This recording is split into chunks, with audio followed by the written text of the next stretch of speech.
Magandang araw, Miss Callie. Tawagin mo na lang akong Rowena.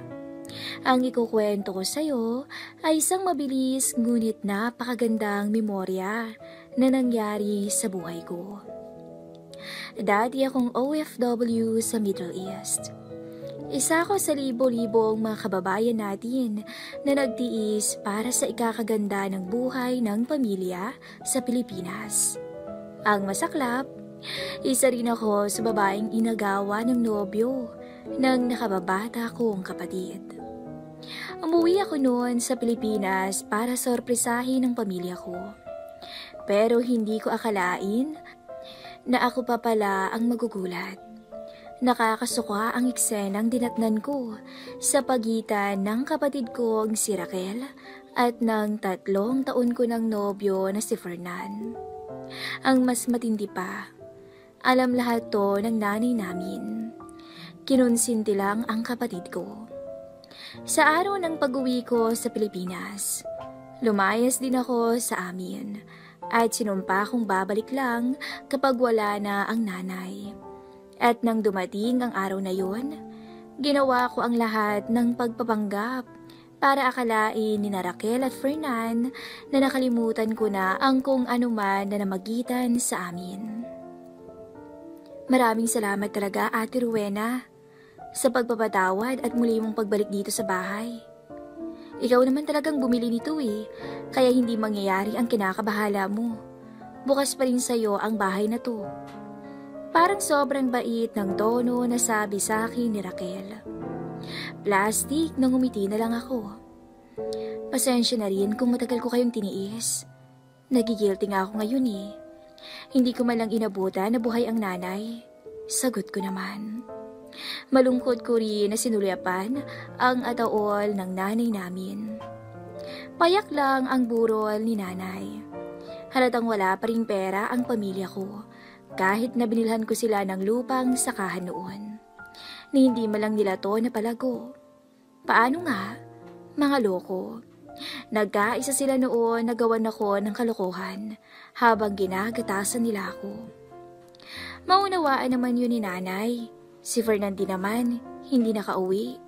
Hindi siya pinayagan ng amo niyang incheck na magpahinga. Mahalaga raw kasi yung dideliveran nila sa Palawan. Tumangulang ako. Naging truck driver ng araw si Fernan. Napakadalang nang umuwi. Iisa raw ang amo nila Fernan at Raquel. Chimay naman ang kapatid ko ng mga incheck. Sa loob ng mahabang panahon, hindi ako nakibalita sa iniwan kong pamilya.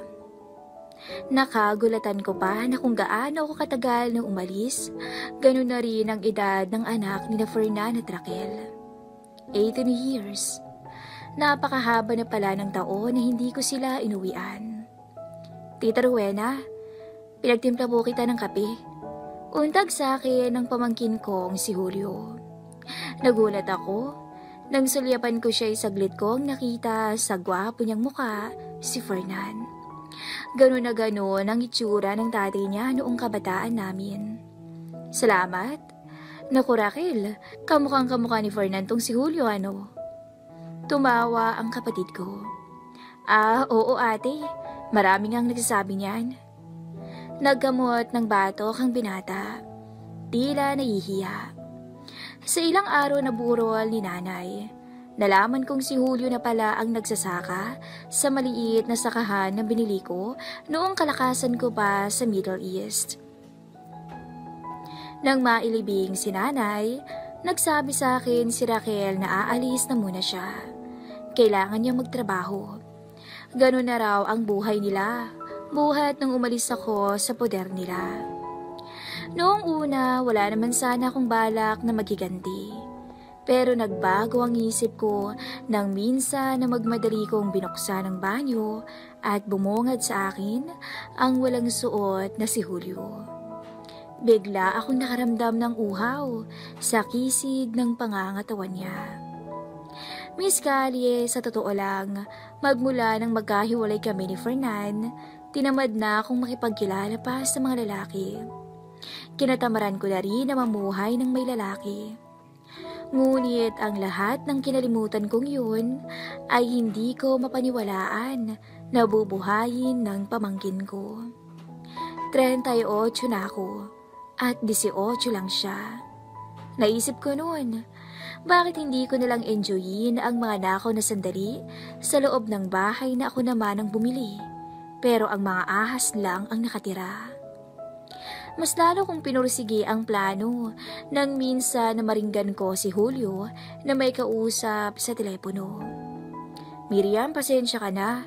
Busy lang ako dito sa sakahan eh. Hindi naman sumama ang loob ko nang hindi ka pumayag na pagbigyan ako sa kama. Kaso lang, parang nagtumpo yata yung nasa loob ng shorts ko. Malawak ako napangiti. Ibang klase rin magbiro talaga si Julio. Maginoo na medyo bastos. Tuloy mas lalo lamang akong ginanahan na gawin ang mga pilya kong naiisip. Habang patuloy siyang nakikipag-usap sa kung sino, nagtungo akong muli sa kwarto ko. Susubukan kong akitin si Julio. Nang sa ganun, hindi na siya makatanggi. Sigurado ko na babalik pa sa itaas si Julio.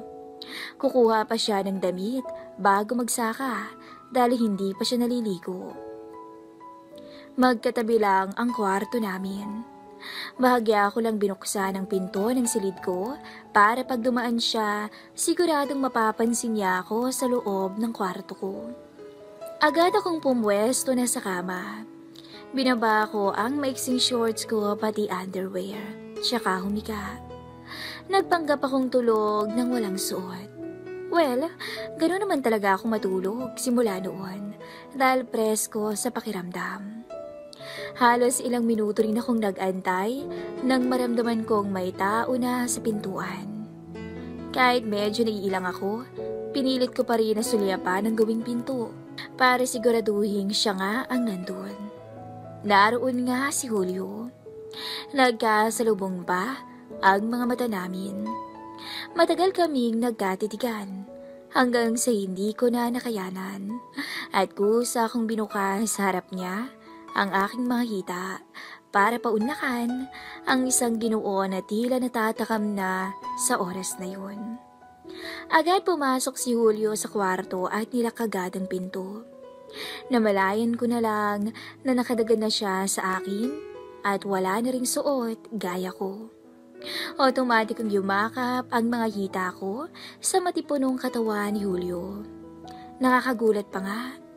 Hindi ko alam kung saan galing ang pagnanais na hindi ko na gustong kumalas pa siya sa aking katawan. Unti-unting dumapo ang labi niya sa akin.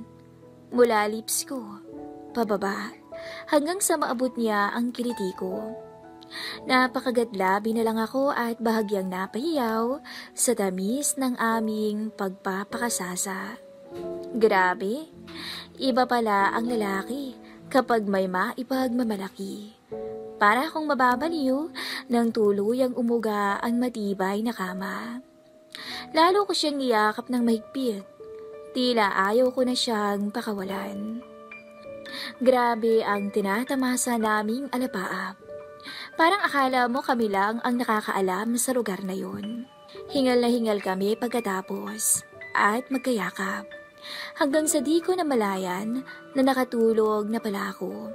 At wala na sa tabi ko si Julio pagkagising ko. Dumaan ang mga araw. Ang lahat ng sulok ng bahay na binili ko ay nabinyagan namin ni Julio. Sa tuwing ginagawa namin yun, kahit nagugustuhan ko naman, iniisip ko pa rin na noon siguro ganun din ang ginagawa ni na Raquel at Fernan. Kaya kahit anak nila si Julio at malayo ang agwat ng edad, hindi ako nakukonsensya na akitin siya anumang oras. Tsaka iba ang pagkasabik ng ganung edad. Walang pinipiling oras. Katulad na lamang ng umagang yun. Habang nagluluto ako ng almusal namin, bigla na lang siyang tumayo sa likuran ko at piling yumakap na para bang asawa niya ako. Wow! Hotdog! Hilig mo talaga dyan, tita, no? Makahulugang sabi niya sa akin. Napangiti ako. May kilabot na dating sa akin ang pagbanggit niya ng tita. Sinabayan pa ng kiliti ng paghaplos niya pataas sa ilalim ng duster ko. Inamin sa akin ni Julio na ako ang nauna sa kanya. Nakakabilib naman at napakahusay na niya. Magaling kasi akong magturo. Sa labis ng husay nga, kumuha siya ng hotdog na nasa plato. Hinarap niya ako sa kanya at sinubo ba naman sa akin ang tender at juicy hotdog na yun. Ang gwapo niya. Yun ang unang pumasok sa isip ko habang sinusubuan niya ako. Alam ko na ang ibig sabihin nun, kaya hindi ko na pinahirapan si Julio. Sa ibabaw ng mesang yun, muling may namagitan sa amin ni Julio. Nanginginig na kami at kapwa lupaypay nang dumating ang kapatid kong si Raquel at ang asawa niyang si Fernan. Oo, nahuli nila kami. Galit na galit sila, katulad ng galit ko nung sila naman ang mahuli ko noon. Wala kang modo, Ate Rowena. Nakakadiri ka, mga salita sa akin ni Raquel. Alam ko, hindi ba't yan din ang sinabi ko sa inyo noon ni Fernan? Mapang-uyam kong sabi sa kanilang mag-asawa. Pero mas hindi tama ang ginawa mong to, Rowena. Pamangkin mo si Julio. Galit na turan sa akin ni Fernan.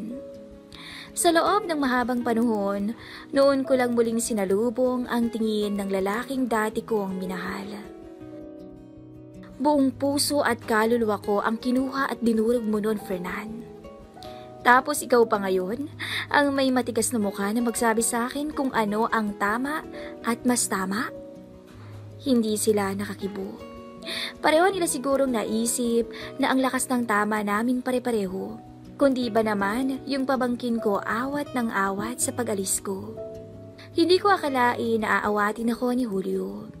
Nakakagulat yun dahil naroon naman siya nang sabihin ko sa nanay at tatay niyang paghihiganti lang ang ginawa ko. Mahal niya raw ako. Init ang katawan lang yan, iho. Ginamit lang kita. Ginantihan ko lang ang nanay at tatay mo. Naiiyak kong amin sa kanya. Hindi po. Alam kong mahal mo rin ako. Nararamdaman ko yun. Natigilan ako. Parang may kumurot sa puso ko sa sinabi niya. Sa totoo lang kasi, noong nakaraan ko pa naiisip kung bakit ko napapanaginipan ng binata at nakasuot kami ng pangkasal sa panaginip na yon. I love you, tita. Huwag mo akong iwan. Baby ka pa nga kahit 18 ka na. Magpunta ka sa Maynila, ha? Para malaman mo na hindi sa kinalakihan mo magsisimula at magtatapos ang buhay. Marami ka pang makikilala na iba, Julio. Inaakala mo lang na pagmamahal ang nararamdaman mo dahil sa mga namagitan sa atin. Baliw na yata ako. Pamangkin ko siya. Tinikman ko na nga at lahat. Bago ko umalis, iniwanan ko pa siya ng isang maalab na halik. Lumipas nga ang 1 taon. Hindi ko akalain na mamimiss ko ng husto si Julio. Sobrang bilis ng mga pangyayari sa amin, pero tumagos ang lahat sa puso ko at kaluluwa. Dinudurog ako ng konsensya ko. At upang malabanan ko ang lahat, inaral ko ang pakikipag-usap sa Panginoon. Nangumpisal ako at pinilit na maging klaro ang utak sa mga ginawa kong hindi tama. Pero sa tuwing uuwi ako ng bahay, lagi kong naitatanong kung bakit parang pagmamahal nga ang nadarama ko sa pamangkin ko. Mas masidhi pa yon sa emosyon na naibuhos ko noon sa amin ni Fernan. Sa katunayan, sa tulong pa nga ng mga milagrong nangyari sa amin ni Julio, napagtanto ko na noon pa, si Raquel naman talaga ang gusto ni Fernan. Kaso, halos 7 taon ang agwat ng edad nila. Tsaka naisip ko rin, 18 years nang huli ko silang layasan, ngunit nananatili pa rin silang nagsasama. Nasa ganoon akong pag-iisip habang sumisimsim ng kape, nang maulinigan kong may tao sa likuran ko. Mahal namin ang isa't isa. Kung hanggang ngayon masakit para sa yun, sabay na kaming humihingi ng tawad sa iyo, Ate Rowena. Papaano kayo nakapasok dito? Nagtataka kong tanong sa kapatid ko at kay Fernan. Patawad, Rowena. Hindi maganda ang ginawa namin sa'yo, kaya mo kami ginantihan. Hindi lang siguro namin alam ang dapat namin gawin noon. Pero pagkatapos ng mga nangyari, napag-isip-isip namin na muli kang harapin at hingin ang kapatawaran mo. Sabi naman ni Fernan. Tumayo ako. Imbis na sagutin ko sila, tinungo ko ang pinto dahil labis na lang ang gulat ko nang mabuksan nila ang doorknob ng bahay ko kahit wala silang susi. At bago pa makasagot sa akin ang mag-asawa, bumungad na sa mga mata ko si Julio. May hawak siyang hairpin. Tila sinasabi sa akin na yun ang ginamit na pangbukas ng doorknob. Alam ko ang bahay mo, tita. Sinundan kasi kita mula nung umalis ka sa probinsya. Lumakas ang tibok ng puso ko. Inaamin ko na miss ko ng sobra si Julio. Sorry, Julio. Patawarin mo ko sa... Nagulat ako. Mabilis niya kasing sinuyo ang labi ko. Hindi ko sana gagantihan ang halik niya, pero nagsalita ang mag-asawa. Hindi daw nila tunay na anak si Julio. Wala na raw kakayahan si Raquel na magbuntis, kaya inampon nila si Julio. Isang batang kalye ang kinilala nilang anak. Hawig ni Fernan, kaya inampon nila. Labis raw na nangulila ang mag-asawa nang maglaya si Julio, kaya inamin na nila kay Julio ang lahat. Totoo ang salita na ang lahat ng nagaganap sa buhay natin ay may dahilan. Hindi pala ako para kay Fernan, kasi siya lang ang lalaki na nababagay sa kapatid kong hindi na magkakaanak. At tila inadya naman ng tadhana na makilala nila si Julio para sa akin. Sa ngayon, isa kami ni Julio sa mag-asawa na Marabiki Bello at Hayden ko. Wala kaming pakialam sa sasabihin ng iba. Basta kami nagtutulungan para sa maluwag na pagsasama kasama ang anak namin na pinangalanan naming Ruelio. Hanggang dito na lang po ang aking istorya. Maraming salamat sa mga nakinig. Sana ay nagustuhan niyo. Muli, ako si Rowena.